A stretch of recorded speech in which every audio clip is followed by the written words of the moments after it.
اور اب ایک خصوصی گفتگو علامہ ضمیر اختر نقوی صاحب کے ساتھ. آپ ان کے بیان اکثر سنتے رہتے ہیں آن سوشل میڈیا، لیکن ابھی حال ہی میں دیکھا ہم نے ایک یلغار ہو گئی انفارچونیٹلی میمز کی، اور کافی نازیبا چیزیں بھی اس میں تھیں، اور ہم جاننا چاہتے تھے کہ علامہ صاحب اس پہ کیسے رسپونڈ کر رہے ہیں، اور کچھ ان سے راز کی باتیں بھی کرنی تھیں. السلام علیکم علامہ صاحب، بہت بہت شکریہ ہمارے ساتھ موجود ہونے کا. سب سے پہلے ہم آپ کو کہنا چاہتے ہیں کہ میں جتنے لوگوں سے بات کرتی ہوں، جب ہم نے بتایا کہ ہم آپ سے خصوصی گفتگو کرنے والے ہیں تو وہ کافی ایکسائٹڈ تھے آج کے اس فائر سائڈ چیٹ کے لیے. لیکن پھر آف کورس اس میں کچھ ایسے بھی ہیں جو منچلے ہیں اور مذاق اڑاتے ہیں. ان میمز پہ آپ کا پرسنلی کیا رسپانس تھا؟ سب سے بڑی بات جو ہے وہ ہمارے لیے، ہمارے ملک کے لیے پرابلم ہے، اور وہ ہے ہماری تعلیمات اور تعلیم، کالج اور اسکول اور یونیورسٹیز کی. بالکل. ایجوکیشن ہماری جو ہے وہ بہت بگڑی پڑی ہوئی ہے. ہم کو تعلیمی پروگرام کرنے چاہیے، نالج اور ایسے کہ جس میں عقل تیز ہو. جی. پہلے ہوتے تھے، جب ٹیلی ویژن شروع ہوا ہے پاکستان میں تو مجھے یاد ہے کہ اسکول کے بچوں اور کالج کے لڑکوں کے لیے ایک پروگرام زینہ بزینہ آیا کرتا تھا، جس میں سوالات ہوتے تھے، انعامات ملتے تھے، اور اس سے ملک کی معلومات، ملک کی تاریخ اور اسلامی تاریخ، قرآن کی تاریخ، یہ سب کچھ بتایا جاتا تھا، ورلڈ کی نالج. اب ہمارا جو لڑکا بیٹھا ہوا ہے فیس بک پہ لاکھوں کی تعداد میں، ان کی نالج کم ہے، ان کی عقل کم ہے، اور اگر کسی کے پاس عقل ہے بھی تو پھر وہ صرف نقل کر کے اور آگے کام کر رہا ہے. ایک کو دیکھتا ہے تو وہی دیکھ کے کام کرنے لگتا ہے. صحیح.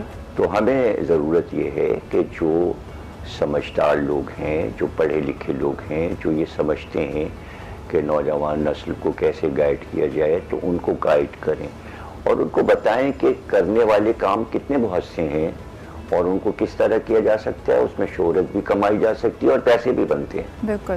یعنی آپ ان سے ناراض نہیں ہیں، آپ اس کو ان کی نادانی سمجھتے ہیں. لیکن علامہ صاحب، آپ کی علمی سوچ میں اس وقت بڑا اس بات پہ بحث ہو رہی ہے، مباحثہ ہو رہا ہے کہ کرونا وائرس کے بعد جو ہم نے جس ایکسپیرینس سے ہم گزر رہے ہیں، ہماری سوچ میں، ہمارے رویوں میں، پورے سماج میں بہت بڑی تبدیلی آئے گی. آپ کے خیال میں یہ کیا تبدیلی ہوگی؟ یہ مثبت تبدیلی ہوگی؟ لوگ ایک دوسرے سے ڈرنے لگیں گے؟ لوگ ایک دوسرے سے زیادہ ہمدردی کرنے لگیں گے؟ آپ کا اس کے اوپر کیا تجزیہ ہے؟ جہاں تک ہمارے ملک پاکستان کا تعلق ہے، کچھ بھی نہیں سیکھا انہوں نے، اور نہ اس سے کچھ سیکھیں گے. یہ سیکھنے کا عمل نہیں ہے، بلکہ یہ ایک طرح کی پابندی ہے، اور اس پابندی پر ظاہر ہے کہ عمل اس لیے کرنا پڑ رہا ہے کہ قانون اور ملک کا جو تقاضا ہے،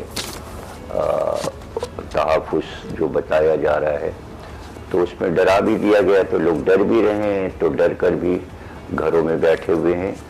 اور جب یہ سب ختم ہو جائے گا تو جیسے نارمل زندگی تھی پھر ویسے شروع ہو جائے گی. تو کوئی خاص اس سے تبدیلی تھوڑی آ جائے گی کہ سب لوگ بدل گئے ہیں. کوئی بھی نہیں بدلا اور نہ کچھ بدلے گا، کوئی بھی تبدیلی نہیں آئے گی.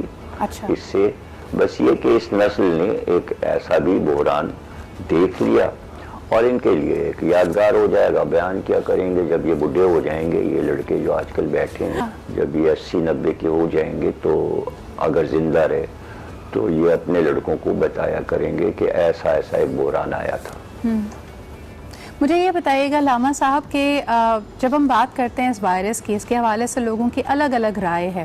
کچھ یہ بھی گردانتے ہیں کہ شاید یہ ایک سازش ہے، بایولوجیکل وارفیئر. آپ اس کو کس طرح دیکھ رہے ہیں؟ کہ آپ کو لگتا ہے اس کی حقیقت واقعی یہی ہے کہ یہ باقاعدہ ایک سازش کی طرح عالم انسانیت پہ اس کو لانچ کیا گیا ہے؟ کرونا دیکھو ایک بیماری تو بہرحال ہے، اور اس طرح کی بیماری یہ کوئی نئی بیماری نہیں ہے.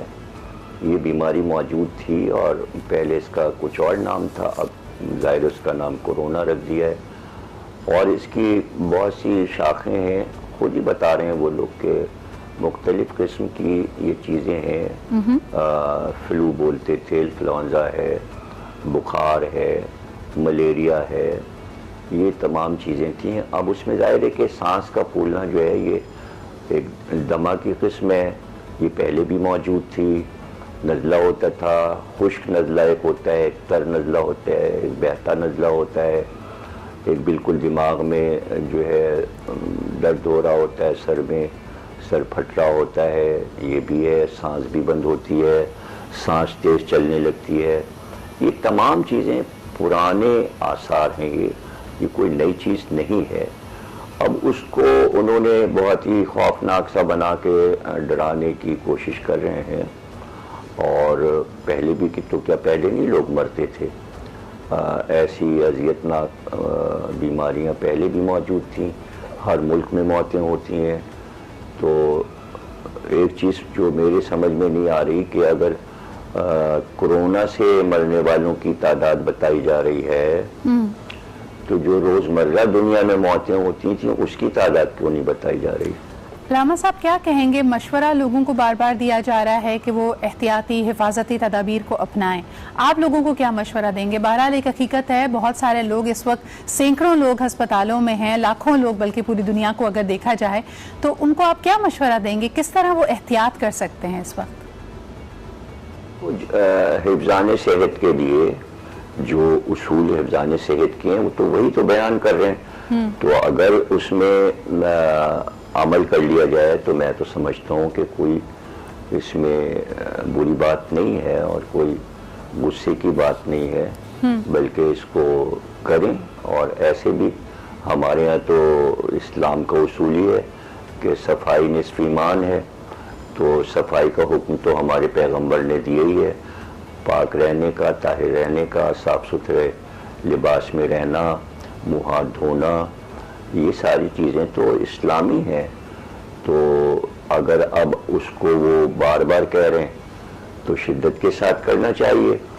اور وہ ظاہر ہے کہ انسان کی صحت کے لیے اگر فائدہ مند ہے تو اس کو اپنانا چاہیے، اس میں کوئی حرج نہیں ہے. لیکن علامہ صاحب جہاں سے یہ سارا معاملہ شروع ہوا، ہم نے آپ سے میمز کے بھی حوالے سے بات کی، باقی بھی ہوا کہ کرونا وائرس کا حل یعنی اس سے نجات کا طریقہ آپ بتانے والے تھے. پھر آپ نے کہا کہ حکومتی ادارے اگر آپ سے تعاون کریں گے، آپ کو بلائیں گے، آپ سے رابطہ کریں گے تو آپ بتائیں گے. کیا آپ ہمارے ویورز کے لیے کچھ ان کو بتا سکیں یا اشارہ دے سکیں؟ کیونکہ میرے خیال میں لوگ کافی بے چینی سے اس کے سلوشن کا انتظار کر رہے ہیں. سب سے پہلے میں نے کہا تھا کہ یہ بیماری جو ہے یہ خون کے ہی علاج سے جائے گی، اور اس کی ڈیٹیل، اس کی تفصیل ظاہر ہے کہ جو میرے پاس ہے وہ میں بتا سکتا ہوں. جی تو آپ کو بیٹھے تو پھر بتائیں کوئی کیا یہ ڈاکٹر جو علاج کرتے ہیں تو کیا وہ جگہ جگہ ٹیلی ویژن اور پروگراموں پہ دواؤں کے ڈبے لیے گھومتے ہیں یا پڑیاں لے کے گھومتے ہیں؟ بے وقوفی کی بات لوگ کرتے ہیں، لوگوں کو بات کرنے کا سلیقہ نہیں آتا. ایک چیز میں نے بتائی ہے، جو میں نے بتائی ہے تو کس کو میں بتا دوں؟ مطلب بھائی میں نے کہہ دیا کہ پلازما خون سے خون کا علاج ہوگا. تو جب میں نے یہ بتا دیا تھا 20 مارچ کو، تو جن لوگوں نے میرا جملہ دہرایا ان کو یہ کہنا چاہیے تھا کہ مجھ سے سن کے یہ کہہ رہے ہیں. میں نے سب سے پہلے یہ بات کہی ہے، مجھ سے پہلے کسی نے یہ بات نہیں کہی. اور اس کے بعد پھر وہ سب کریڈٹ لینے لگے. تو یہی بات میں نے اپنے پہلے انٹرویو میں کہی تھی کہ جیسے میں بتاؤں گا چوری ہو جائے گا آئیڈیا. تو اب جو چیزیں باقی رہ گئی، اگر 2-4 چیزیں ہیں ابھی میں بتا دوں، کل سے وہ چلنا شروع ہو جائے گا، سب اپنے نام سے چلائیں گے. بیماری کیسے پھیلی میں نے تقریر میں بتا دیا تھا کہ یہ بیماری کیسے چلی، کیسے ہوتی ہے. یہ بہت پرانی بیماری ہے، آج کوئی نئی بیماری نہیں ہے. وہ ساری ڈیٹیل میری تقریر میں موجود ہے. لیکن یہ سب کرنے کے لیے، سنانے کے لیے ایک وقت چاہیے، سوال کرنے والا ہو، بیٹھنے والے سمجھنے والے ہوں، تب آدمی بات کرے. اب جیسا کہ آپ نے کہا کہ بھائی کرونا بھی مذاق بنا ہوا ہے، تب جب سب مذاق بنا ہوا ہے تو پھر مذاق ہی کرتے رہیے. نہیں تو پھر اس مذاق کی روک تھام کیسے ہوگی؟ ہر چیز کو مذاق میں تو نہیں اڑایا جا سکتا، اس کو لگام کون ڈالے گا علامہ صاحب؟ دیکھیے بچوں کو جو ہوم ورک دیا جاتا ہے وہ کیوں دیا جاتا ہے؟ اس لیے کہ اگر بچے کو ہوم ورک نہیں ملے گا تو پھر وہ کھیلے گا، کودے گا، کود پڑے گا، دیوار سے کود جائے گا، ہاتھ ٹوٹے گا، ٹانگ ٹوٹے گی، منہ ٹوٹے گا. ان سب چیزوں سے بچانے کے لیے بچوں کی تربیت کا طریقہ کار یہی رکھا گیا تھا کہ بچہ محفوظ بھی رہے، اپنے آپ کو بچہ سیف رکھ سکے اور تعلیم حاصل کرتا رہے، آگے بڑھتا رہے، جانے.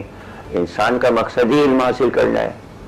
انسان کو دنیا میں بھیجا ہی اس لیے گیا، 1,24,000 پیغمبر کیوں بار بار بھیجے گئے؟ تاکہ انسان بے راہ رو نہ ہو جائیں اور ان کو بتایا جائے اور سکھایا جائے۔ پیغمبروں کا ہی سکھایا ہوا تو آج یہ سارے انسان کم از کم سفید پوش ہیں، کپڑے پہنتے ہیں، کھانے کا سلیقہ، رہنے کا سلیقہ، سونے جاگنے کا سلیقہ، یہ سب پیغمبروں نے سکھایا ہے، کتابوں نے، آسمانی کتابوں نے، توریت، انجیل، قرآن، آخری کتاب ہماری قرآن ہے جس نے ساری باتیں بتا دی۔ جب آپ ان تعلیمات سے بے بہرا ہو جائیں گے تو آپ کو کچھ ملے گا نہیں، آپ علم کے قریب ہی نہیں جائیں گے۔ تو اب اگر کوئی جیل میں رہنا چاہ رہا ہے تو پڑھا رہنے دو اس کو جیل میں، پھر وہ اس پر بھی قرآن میں آتے ہیں کہ جو جیل کی طرف جاتا ہے تو پھر وہ چلتا ہی چلا جاتا ہے، پھر ہم اس کو اس میں اسفل سافلین سے نکالتے ہی نہیں، وہ اسی میں گرتا جاتا ہے، پھر ہم اس کو جہنم کا کنڈا بنا دیتے ہیں، اس لیے کہ وہ ماننے کو تیار نہیں ہے، وہ پیغمبر کی تعلیمات کو نہیں مانتا، قرآنی تعلیم کو نہیں مانتا، پھر اللہ اسی کی سزا دیتا ہے، ورنہ جہنم کا ہے کہ لیے اللہ نے بنایا۔ علامہ صاحب بہت بہت شکریہ ہمارے ساتھ موجود ہونے کا، اپنے منفرد آپ نے دوبارہ لوگوں کو تنبیہ کی، علم کی طرف راغب ہوں، اور جو بیسک ہمارے افزان صحت کے اصول بھی ہیں، شرعی اصول بھی ہیں کہ صفائی نصف ایمان ہے، اس کو فالو کریں۔ کافی آپ ناراض بھی تھے حکومتی اداروں سے اور دوسروں سے کہ بیٹھ کر بات نہیں کی گئی، اور جنہوں نے آپ نے سب سے پہلے 20 مارچ کو جب تقریر کی تھی تو جنہوں نے اس کو اٹھا لیا یا چرا لیا انہوں نے بھی کریڈٹ نہیں دیا۔ ان شکوے شکایتوں کا دور تو چلتا رہے گا، لیکن ابھی لیتے ایک چھوٹا سا break, will be right back.